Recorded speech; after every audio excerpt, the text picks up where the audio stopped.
Is franchising for you?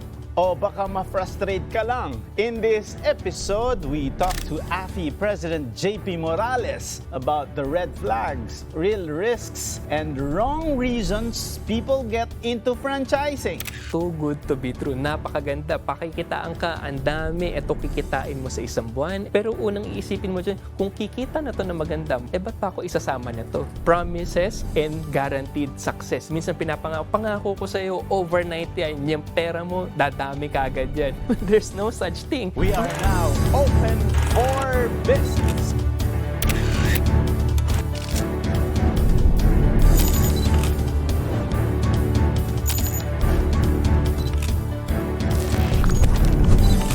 It is a signal to the world. We are open for business.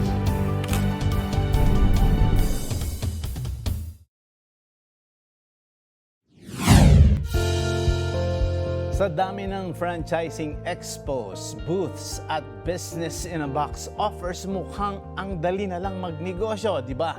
Pero sa likod ng mga success stories na ito ay may mga kwento rin ng pagkakamali, maling akala at malaking pagkatalo.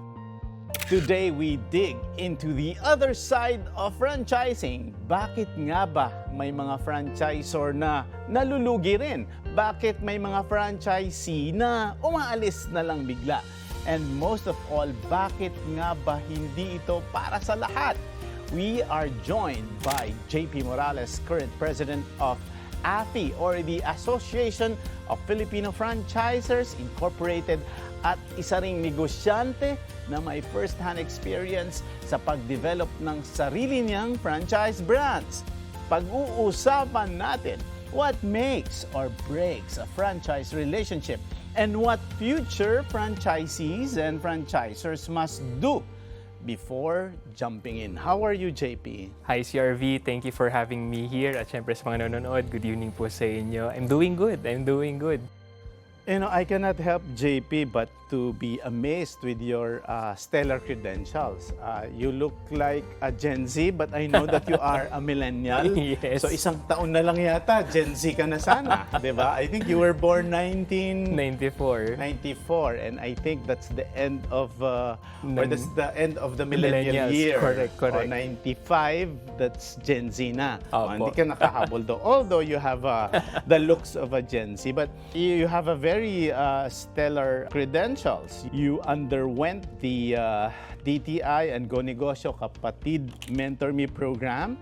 You are now the president and CEO of Right Tea and the founder of and COO of Choco Monkey. Aside from, of course, your leadership at the AFI, and also you serve as a signatory and committee partner of the Kapatid Angat Lahat program. Sa dinami-dami ng accomplishments mo na ito, JP, what do you think is the most high impact? What is it that, somehow defines your leadership or your career so far? So far, well, siguro yung giving back to the community. In 2017 CRV, if I may share a story, nung pagka-graduate ko from college, pumasok ako dun sa DTI, yung Kapatid Mentoring Program. Now, from there on, naturuan ako ng seasoned entrepreneurs, even the biggest tycoons dito sa atin na mentoran kami niyan. So nakita ko... if you can mention them. Yes, sila George Winnicke, founder ng Potato Corner, and then si Sir Lamoyan, and then si Sir Arman Benko, one of the biggest names yan sa industry. Now, nung nakita ko, malalaking company na sila, malaki na yung negosyo nila, but still, they are doing it for free. Talagang tinuturo nila sa mga kapwa negosyante na nagsastruggle kasi pag wala kang tamang guidance, ang hirap pala magnegosyo. So from there, naging maayos yung negosyo namin because of their leadership and guidance. So I'm just passing it forward to other people. Is this also a corporate strategy where you give back at the same time, make profit? I know that that is one of the major purposes of some companies. That's why there's ESG measurements, diba? There's a lot of sustainability objectives now. Mm-hmm. Well, for us kasi naging beneficiary ako, so hindi ko masabi. I think pwede na rin. It's a part of the corporate CSR namin, but hindi ko siya tinitingnan as a CSR namin, but I'm thinking at it as help to our country. Kasi pag nakita ko nagtulong-tulong tayo, yung mga negosyante, makakatulong din sa economy natin, tataas din yan, giving more job creations to many Filipinos. Yun naman ang gusto natin sa kapwa Pilipino natin, mabigyan natin ng maraming trabaho. Wow, well said, JP. Now, before we go into this discussion, we have this research that says in 2022, your sector, the franchising sector, contributed 7.8% to the country's GDP and generated roughly 2 million direct and indirect jobs. Food and beverage franchises contributed 80% of this revenue, bringing in more than $10.8 billion. Sa non-food naman, non-food retail and services, it delivered 10% to the total, valued at 1.34 billion. And what's more exciting, this is according to the DTI, based on our research, the Philippines is the 7th largest franchise market in the world and the largest market in the Southeast Asian region. So nabasa kong ito sa research, JP, magpapalit na ba kami ng career? Magiging franchiser na rin po.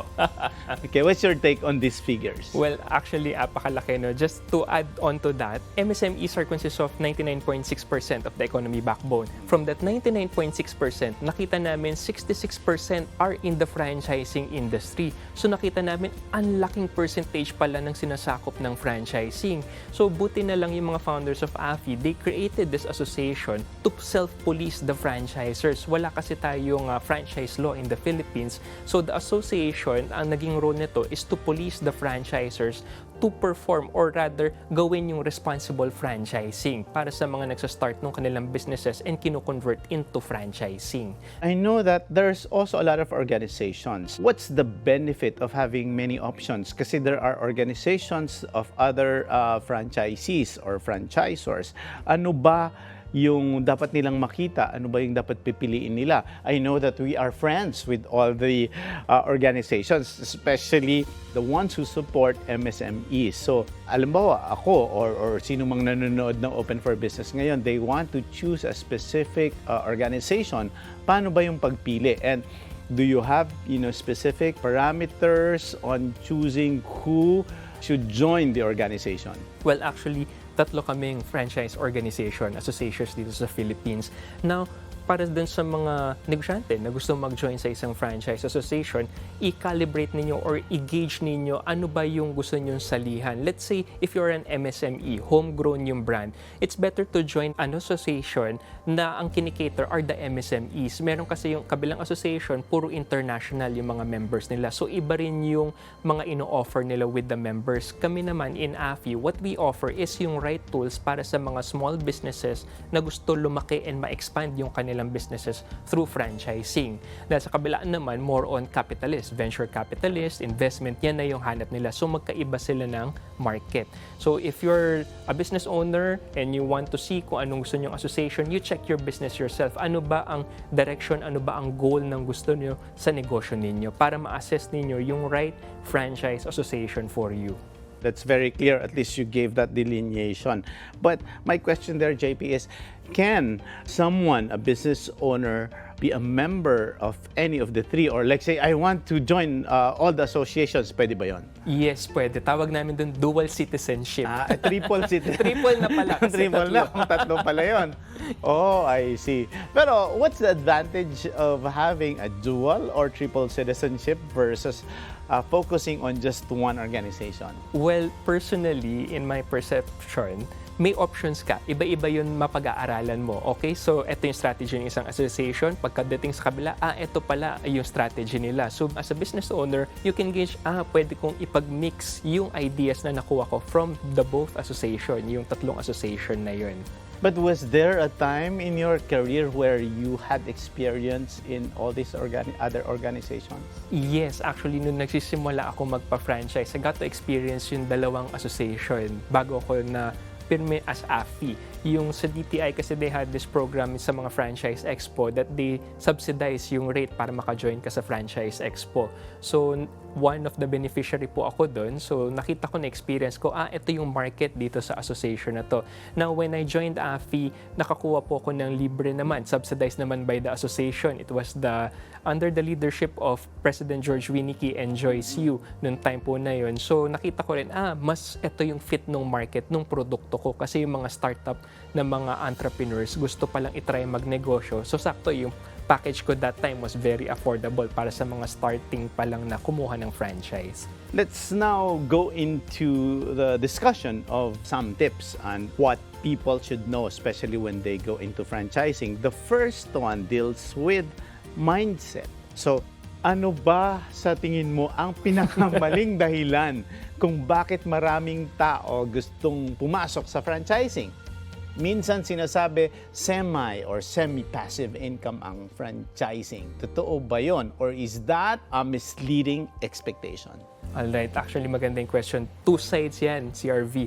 Siguro, before ko i-further explain, i-differentiate lang natin. Franchisor, these are the ones na nagpapa-franchise yung brand nila, sila yung may-ari ng brand. And the franchisee, these are the ones na kumukuha ng franchise from the franchisor. Now, two sides yan. Number one, let's go to the franchisor side.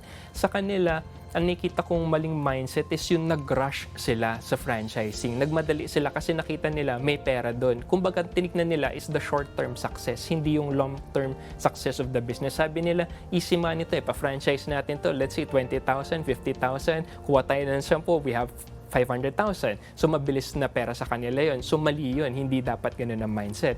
Now, from the franchisee side, ang kanilang kadalasang maling mindset is that may pera ko, I'll get a franchise, automatic na kikita na ako dyan. Hindi ganun nag-work ang franchise. At yun ang baling akala ng iba. Yes. Kasi kumbaga, parang sa kanila, hindi, total, may sistema na yan. Pasukin ko na. Correct, Diba? correct. Doon na ba natatapos yun? The moment na yun ang mindset ng isang franchisee, patay na. The moment na naisip niya, sunog na kagad yung pera niya. Dahil hindi ito yung overnight lang. Pagbigay mo ng franchise fee, nabigay na, nabuksan na, balik ang ROI. Hindi. It would take time. At syempre, kailangan yung involvement din ng franchisee with the day-to-day operations. And then yung iba sinasabi, semi-passive income, pwede rin naman ito. It depends on the model of the franchise. Meron man kasi iba dyan yung talagang nag-work it. Food ba yan? Service ba yan? So it will still depend. So ang sagot ko dun is pwede. Pwede maging semi-passive income. But you mentioned about ROI. I'm sure it also depends on the business, di ba? Correct. May iba na, pag ganitong business, the ROI is in this X number of months or years. Pag ganito naman, ito yon. So, ano yung mga rules of thumb dyan na pwede nating ma-share sa ating mga manonood? Sa mga viewers po natin, based on experience, 12 months. 12 months ang ROI. Pero kung mas maganda ang sales, mas mapabilis palalo ang ROI. I had this experience na yung una kong franchisee dun sa aking milk tea brand, within 6 months nag-ROI siya. Ang projection namin was 12 months. So, na-i-half niya ng 6 months. Meaning to say, maganda ang benta. And then, kailangan i-check din yung kanyang investment. Magkano ba yung nilabas niyang franchise package? Yung iba kasi kinukompute lang yung franchise package para ma-check ilan months bang ROI. Kailangan i-factor in din doon yung advance rental. Minsan yung iba pag pumwesto ka, hihingi na ng 3 months safety deposit or minsan 3 months advance. So kailan dapat naka-factor in? Kadalasan yung ibang franchisee or yung iba nagne-negosyo, titingnan lang magkano yung puhunan, magkano nagastos yan na yun. Tingnan natin kung mag-ROI ng ilang months. Pero dapat ifa-factor in pa nila yung other expenses pa. Other expenses could be the advance rental, Rentals, and yes. other expenses maybe that are not necessarily seen immediately. Yes. Okay, basta anything advance. Yes. Anything in advance, pasok niyo yan sa equation. Okay. Based on some of my interviews here in Open for Business, may fad din ang mga produkto, di ba? Uso ngayon ang pamputputi. Uso ang pampaitim. Halimbawa, di na-hit mo na yung ROI, you were able to achieve that. But what about sustaining it based dun sa experience as a consumer, di ba? Parang uso noon ang milk tea, parang ngayon, hindi, iba na naman, parang ganyan, di ba? So what's your take on that? How will they somehow pivot or adjust or look at their financials to make sure that it is sustained? ako nakikita ko dyan CRV is they have to be relevant. Kailangan relevant sila sa panahon. And then, kailangan mag-innovate din sila dun sa existing product nila. Milk tea, matagal na yan. 10 years ago, click a milk tea. Pre-pandemic, nag-click. After the pandemic, medyo nag-dive down na milk tea. Ngayon naman, coffee naman ang nagiging popular sa mga bata at syempre sa mga customers. Now, ngayon yung mga nagmi-milk tea, naglalagay na rin sila ng coffee doon sa kanilang negosyo. They try to stay relevant para makater pa rin nila yung mga existing customers na gusto na i-try kung ano yung bago. And even, I think, ano uso ngayon is the matcha naman. Matcha with banana. Medyo Yes. marami rin. Nakita ko sa TikTok nung isang araw. Sabi ko, oh, ito naman yung trend ngayon, matcha. Now, I think yung mga iba, para sasabihin, fad businesses ito. But if you put systemize, nilagyan mo ng system ito, ang isang negosyante, kaya niyang gawin ng isang fad business with a system into a franchise legacy. Basta in-equip niya ito ng franchise system or correct system sa negosyo, it can stay relevant for a very long time. Kaya maging legacy ang kanyang produkto. What you're saying is a fad business can turn to a franchise legacy with the assumption that you make the right processes and systems. Yes. Ano ba example nung, kunyari, ano yung example nung system or process na dapat mo ilagay? Para maging stable yung kanyang system, number one is kailangan kumpleto siya with the suppliers. That's number one yung suppliers niya. Kapag kulang ang suppliers niya, nangyayari yan. It happened to me 2019. Hit na hit ang milk tea nun. Ang dami nag-milk tea. So, nagkaroon ng shortage sa supplies. Even I went sa black market, wala akong makuhang supplies ng milk tea.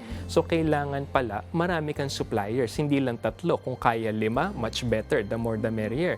Now, and then the next one is yung system pag-order ng franchisee to the franchisor.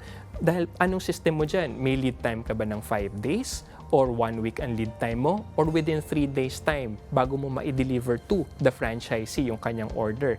Dahil nagmamatter yan kapag ka na-delay ka ng deliver or na-delay ng order si franchisee, mawawalan yung kanyang store outlet ng paninda. Pag nawalan ng paninda, for example, meron kang customer galing pa sa malayo, galing probinsya, pumunta dito sa Manila para itry yung product, tapos just so happen wala ka dun sa menu, sayang naman yung punta, tsaka masisira with the customer. Dahil nakita namin, pag ang first-time customer naka-experience ng hindi maganda, 80% to 90% hindi na babalik. Yes, oo. And then the next one, the third one, is yung kanyang system relationship with the franchisee. Dahil kailangan open communication sila. Dahil minsan doon nakakaproblema lacking of communication with the franchisee and with the staff. May program si franchisor, meron siyang direction, hindi niya na i-cascade sa baba niya down the line.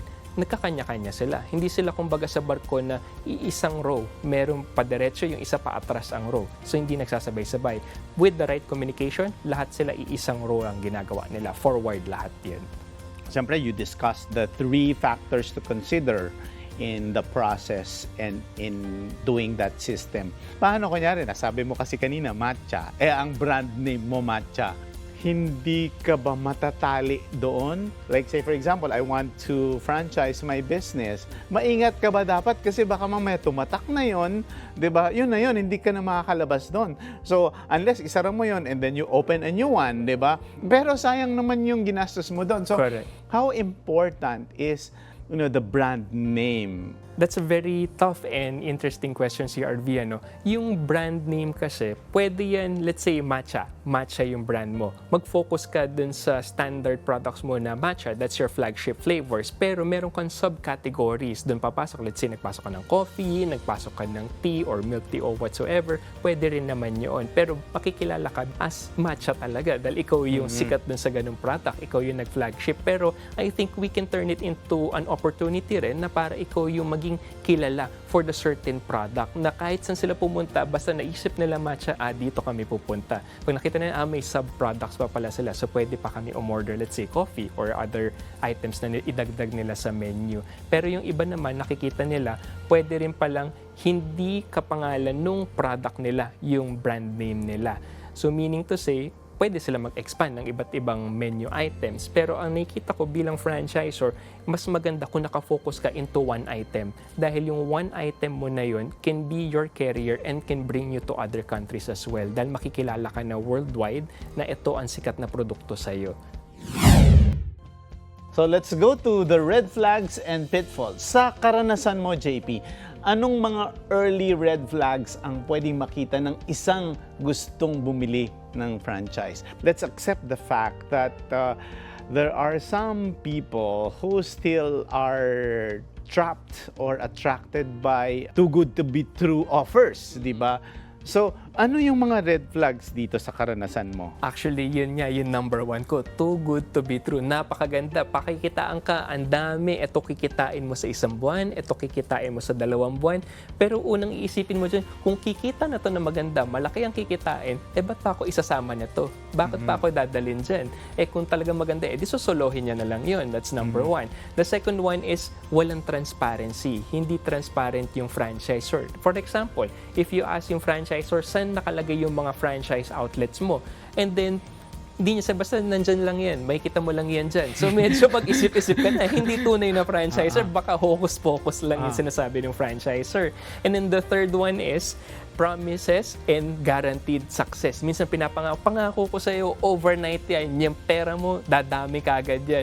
There's no such thing. Yung ROI mo, bukas, pagtayo mo, balik na sa iyo, wala. So medyo talagang questionable yan. Or for example, medyo reality, sasabihin nila, ROI ka within 6 months, pero ang puhunan mo is 1.5 million. Medyo mag-isip-isip ka na, parang imposible naman within 6 months, 1.5 million. Kung ang 450,000, 500,000 package, it would take at least 12 months bago mag-ROI. So, those are the things na nakikita namin na 3 bagay na madali mo masabi na yung nagpe-present sa'yo or nag-o-offer ay isang franchise scammer. And then, dagdag ko lang CRV, ako tingin ko there are 2 types of scammers. One is the intentional and the second one is the unintentional. The first one is the unintentional. Balikan natin. Yung unintentional, ito yung mga first-time franchisors. Akala nila, pagpapa-franchise, ito dapat yung sistema. Pero hindi sila nag-check and balance na ito pala yung naging standard practice ng mga franchisors na successful dito sa country natin. Now, the next one is the intentional. Dito na pumapasok yung talagang intention nila is lokohin talaga yung mga potential franchisees, especially the OFWs. Correct yun, dahil OFWs ang malakas kumuha ng franchise sa atin dahil kumukuha sila for their families, para pag-uwi nila may backup sources sila, or dahil gusto na nila umuwi para ang hirap nasa abroad ka, nandito yung pamilya mo, iba yung iniisip nila, iba yung pakiramdam nila. So, bibili na sila ng franchise para magstay put na sila dito sa Pilipinas. Yun ang nakikita namin. May mga sumuko rin ba na franchisee bigla? Sabihin natin, hindi naman to nabudol, pero may sumuko ba? And what usually goes wrong in these cases? Yes, actually meron yan CRV. 2 klase yan. Number 1, these are yung franchisee na may pera na, ibalikan ko yung kanina, may pera sila, bumili ng franchise, akala nila pagbili ng franchise, balik na rin, ROI na sila, plus may kita pa. Hindi na sila nag-involve day to day. So nakita nila, nakakapagod naman, araw-araw ko pupunta doon sa tindahan. Every other day, pupunta ako doon. Wala na naman supplies, bibili na naman ako ng supplies. That's number 1. Doon, sa kalagitnaan, parang ayoko na ng ganito. Parusa naman. So, dun sumusuko yung mga ibang franchisee. And then the next one is, hindi nila alam yung pinasok nila. Hindi naging malinaw ang role ng franchisor at ano ang role ng isang franchisee. Yung iba sasabihin nila, kumuha ako ng franchise, ako may-ari na niyan. Pwede ako maglagay ng kung ano-ano dito. It doesn't work that way, CRV. Hindi ganun ng franchise. Hindi yan sari-sari store. Yes, correct. Pwede so, lahat. Tama, pwede lahat. Anything under the sun, lalagay nila yan dyan. Pero hindi, ang isang franchise is kung ano yung sabihin ng franchisor, ano yung produkto na binebenta niya, standard products, yun ang meron dun sa isang outlet. So, hindi nagkakaintindihan, hindi naging malinaw ang roles ng franchisor and ng isang franchisee. When someone invests in a business, di ba, parang sabi nila, you have to have that passion and somehow you know that market. So, if you love cooking, if you love food, or you go into food business, or if you love skincare and beauty products and that is your passion, you go for it. But there are times talaga na wala, may pera lang talaga siya. Yes. Di ba? It becomes routine and you don't necessarily enjoy it na. So, paano yun? Kapag, kanyari yung iba, wala talaga silang skill. Hindi naman katulad ninyo. Ikaw, bata ka pa, nag-aaral ka pa, may mindset ka na pagiging negosyante. Yung iba naman, walang ganyang katangian. Parang gusto lang nilang magkaroon ng negosyo. So, is that possible? Ano ang dapat niyang gawin to make sure na somehow, they can sustain it. Yung sa mga ganong klase, meron silang pera pero hindi nila alam saan nila ilalagay. Basta magtayo lang sila ng negosyo, lagyan lang yung nasa isip nila. Eto, balikan lang natin, this was the mindset ni A&W Root Beer, sila Allen and Wright, the founders. Okay. Sabi nila, bago natin ipa-franchise to, kailangan yung mga makukuha ng franchise natin, tumatangkilik. Sila mismo kumakain ng produkto natin. Okay. Mahal yung produkto. Now, fast forward sa panahon natin, nakita ko based on experience, yung mga naglabas lang ng pera for the sake lang na kumita ng pera, hindi kumikita yung pera kasi wala yung passion. I think malaki ang role ng passion sa isang negosyo para maging successful dahil yun yung driving force mo to success. If wala kang passion, parang nagtatanong siya, ano bang purpose ko? Ano bang purpose ng negosyo ko? Magbenta lang? Parang hindi na nagsiscale up. Na-stuck na lang siya dun sa part na yun. But you have the passion and drive, may mission ka, doon nagsasucceed ang isang negosyante. So, what you're saying, JP, is that if you don't know anything about the business, know the business talaga. Yes. No choice kundi know the business talaga. Or pwede bang yung have someone know the business? Bayaran mo na lang. Pwede rin naman yan. If you Diba? have budgets, you can get consultants or you can hire someone to be the CEO of your Or company. I can call Afi. Yeah, pwede rin. Or we can teach them how to Diba? know the Parang- business. Ano bang passion nila sa negosyo? Ayan, oo. Yes. Kasi minsan may ganun talaga Kumbaga parang hindi talaga siya exposed. Pero minsan makikita, nababalita nila, oy, may franchise si ganito, may franchise si ganyan, di ba? Kaya parang nagiging din, di ba? Parang franchising now kasi becomes a buzzword, di ba? Especially now, that as you mentioned, we have a lot of the MSMEs now are into franchising.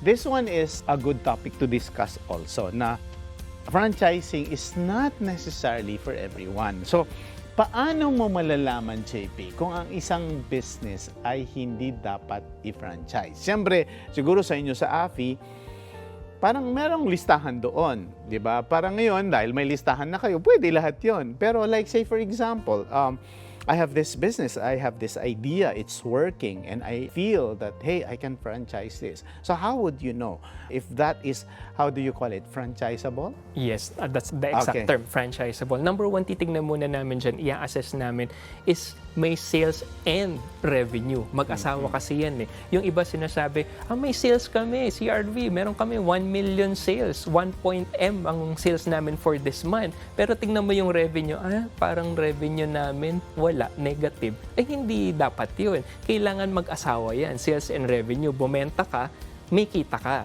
para masustain mo yung negosyo. So sa mga nanonood sa atin, kasi maaaring ang sabihin nila, JP, ang sales and revenue ay pareho lang. So sa sinasabi mo, revenue is profit. Yes, correct. Okay. Ito yung kita. Kumbaga, Kita ito na. yung mas So alam yung ng tao. sales, yung benta lang. Benta. Oo. Benta lang. Benta Okay, and go ahead. Okay, benta and kita, magkasama yan. And then the next one, walang sistema or hindi documented yung kanilang system. Yung iba kasi dyan nagpapatakbo lang ng negosyo, puro verbal, eto gawin mo, kausapin mo si ganito, punta kang kitchen, kausapin mo si chef, ano bang gagawin, etc. O duplicate mo, gawin mo na lang dyan. So walang tamang documentation. Ang isang franchise business po, well-documented ito. Meron kaming tinatawag na yung Franchise Operations Manual.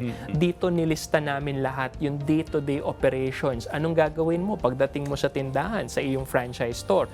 Pag-open, paano mo bubuksan? Pagdating ng closing, paano mo gagawin? Pati pagbilang ng pera, paano din yan? And how to communicate with the customer, sinusulat din namin yan with the operations manual. So it's well documented. That's the second one. Then the third one, pag hindi umaandar ang negosyo, pag wala yung may-ari. It happened, just a little story, si Arvino, nag-mentor kami sa Go Negosyo event. May isang attendee doon, negosyante siya, nagtatanong paano niya ipa-franchise yung negosyo.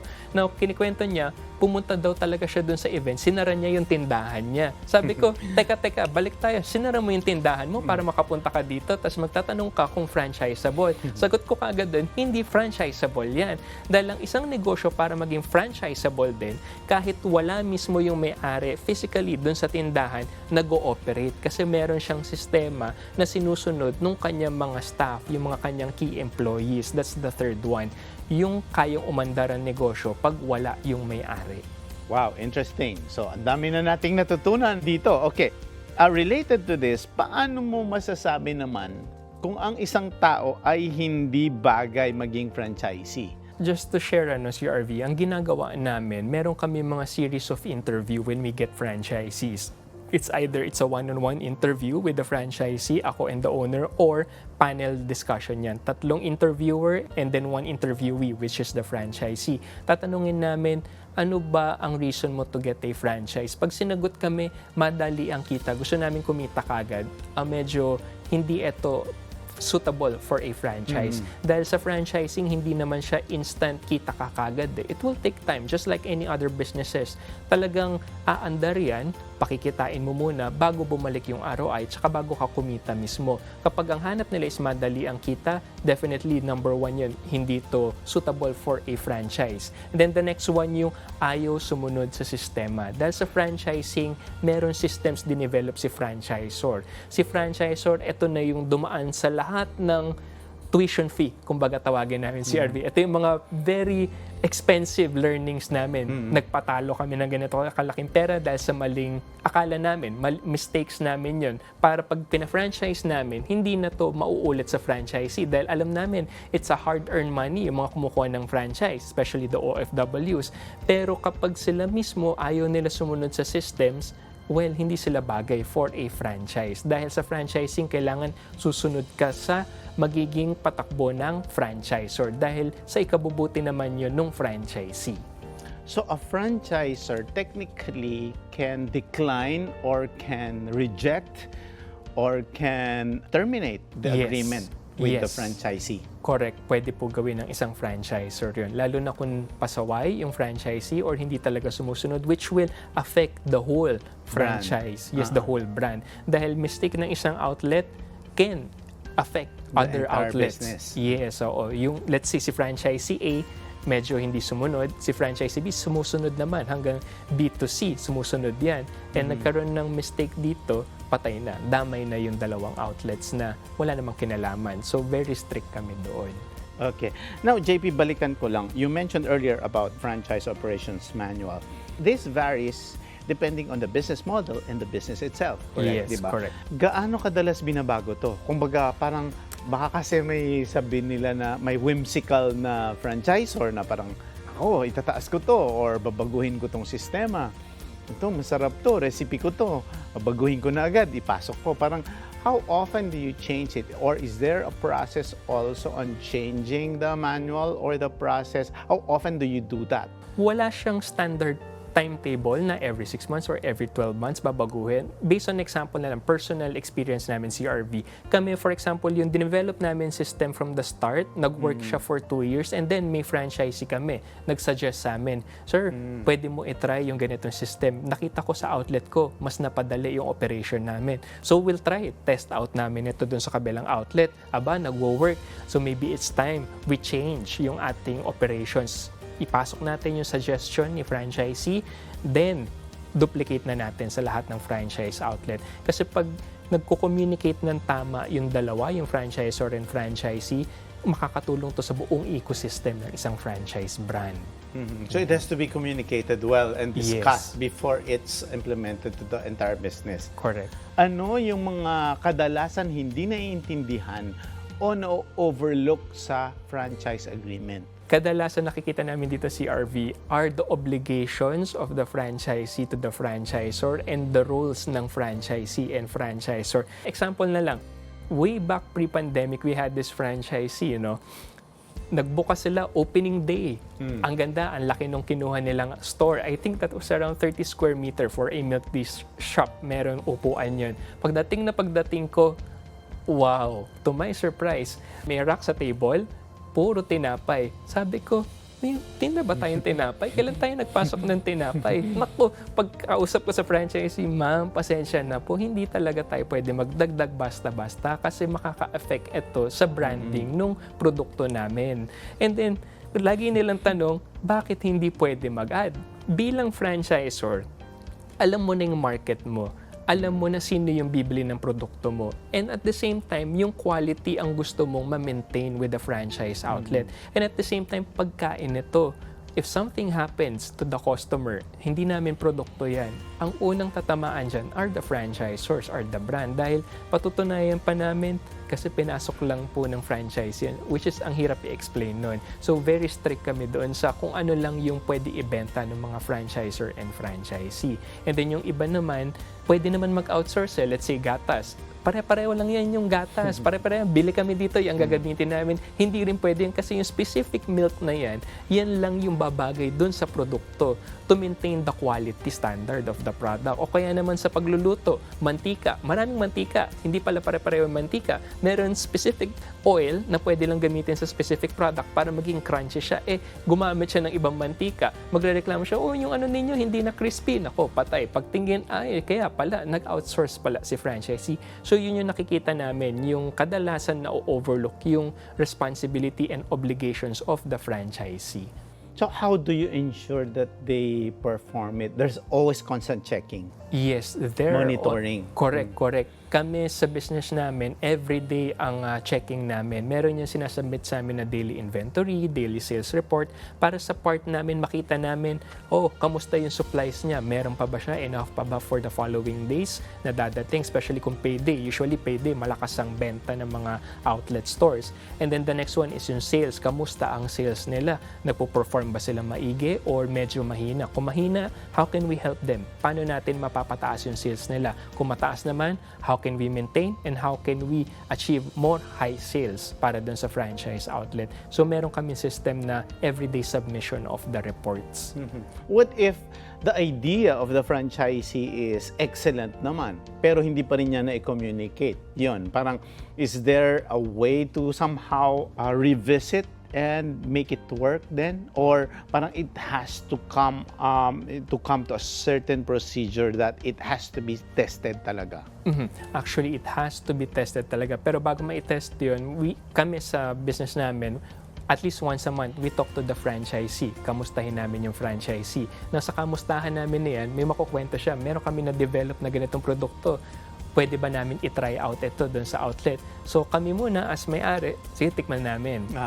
Okay, masarap to. Magkano costing mo dyan? Tingnan natin yung cost, kikita ba? Imported pala yung raw material niya. Pag imported, medyo okay, pag-aralan pa natin yan. Now, pag nakita namin viable siya, sige, you test it in your branch. Tingnan natin, promote natin.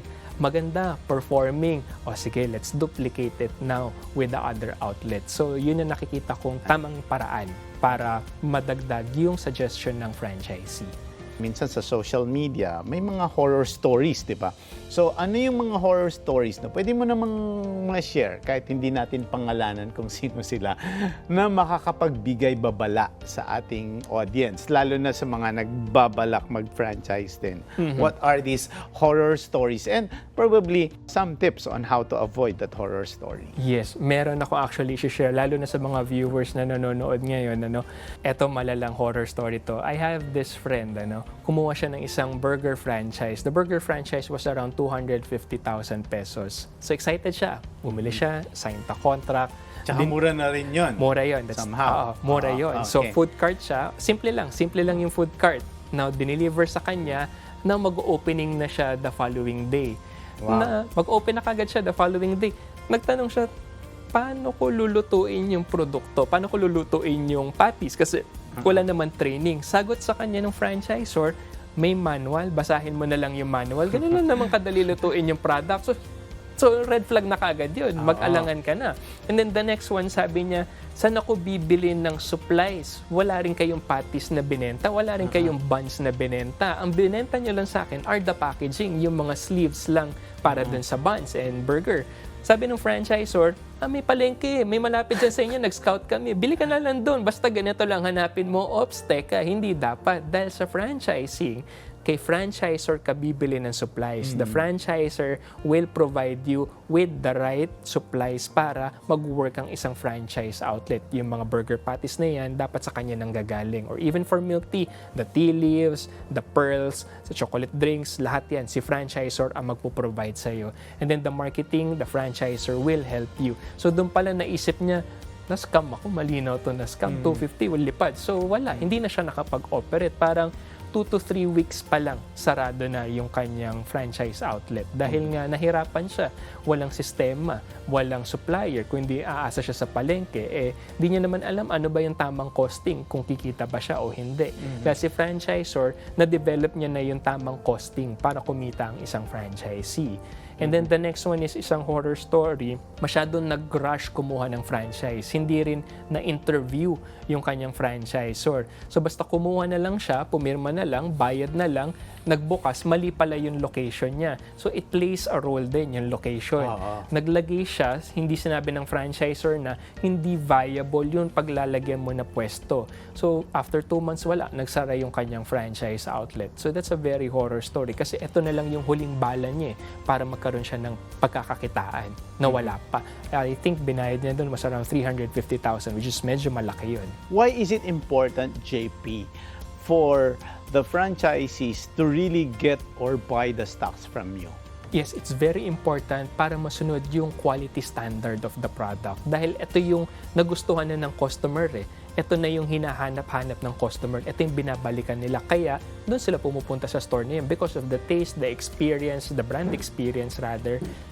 Kaya mahalaga na si franchisee ay kumukuha sa franchisor at saka stable. Alam niyang anytime siya umorder, meron at meron mapapadala sa kanyang supplies yung kanyang franchisor.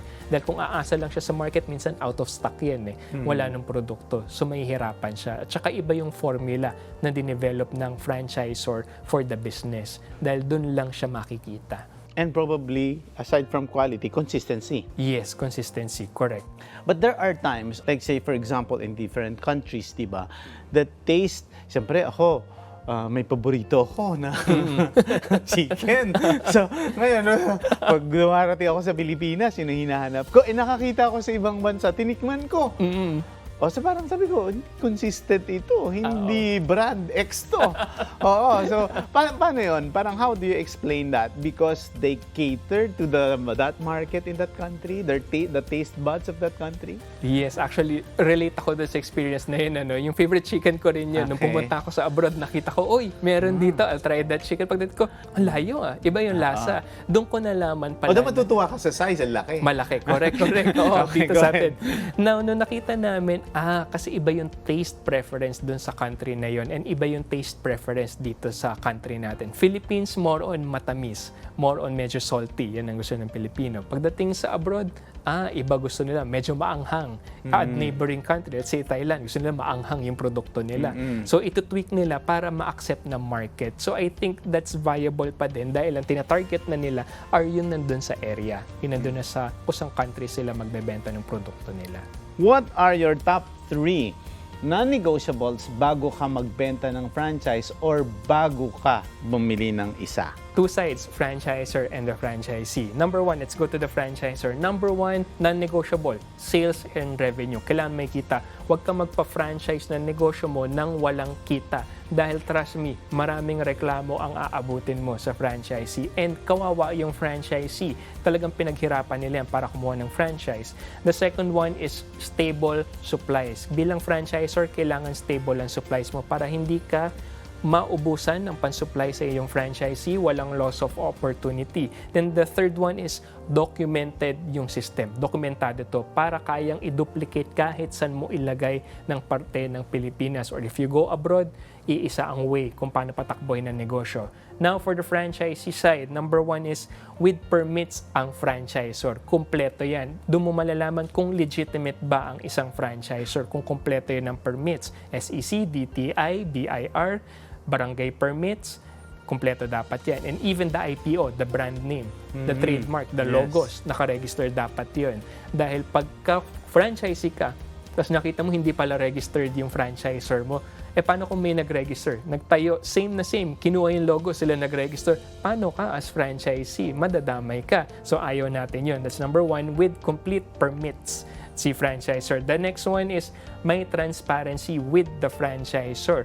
Meaning to say, pag tinanong mo sa outlets meron, kaya niyang ibigay sa'yo. Pag tinanong mo paano ba yung sistema mag-work, kayang sagutin ng franchisor with transparency.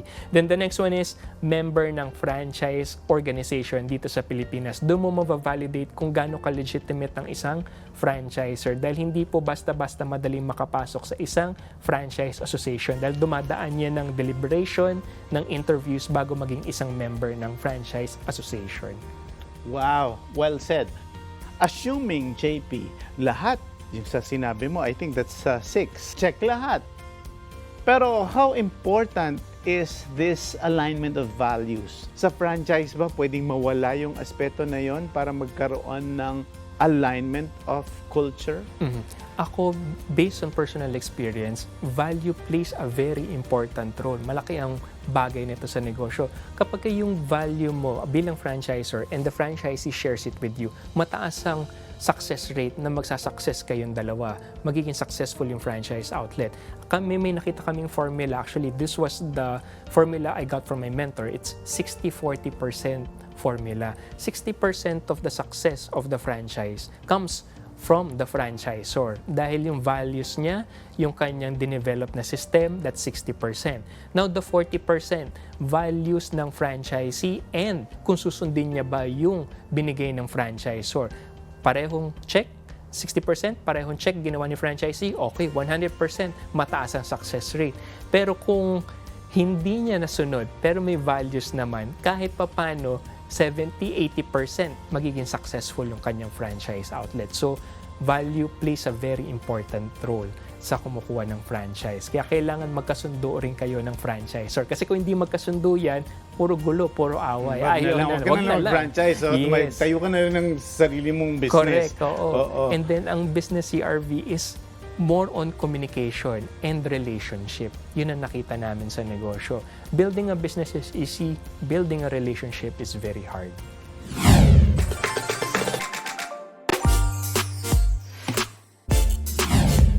And our buzzword of the week is conversion franchising. It is the conversion of an existing business within the franchisor's industry into the franchise system.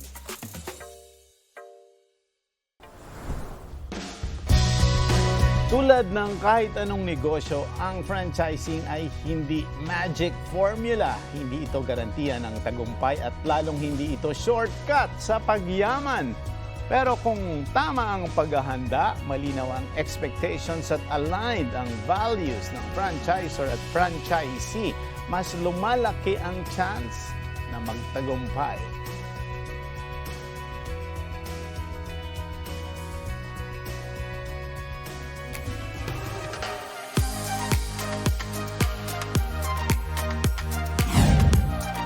And with that, our quote of the week is, don't try to do everything by yourself, but try to connect with people and resources.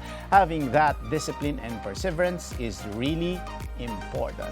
That's from the co-founder of Perkbox, Chu Cao.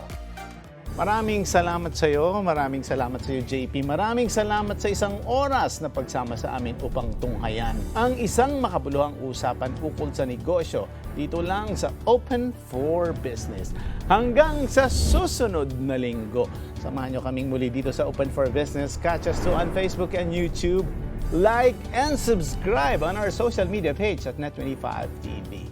We will bring you more insights from industry experts, thought leaders, CEOs, and featured SMEs. Together, let us help encourage business development in the Philippines. Sharpen your business acumen, feel the pulse, and set the trend for as long as you are informed and open for business. Ito po si Cesar Vallejos. Marami pong salamat.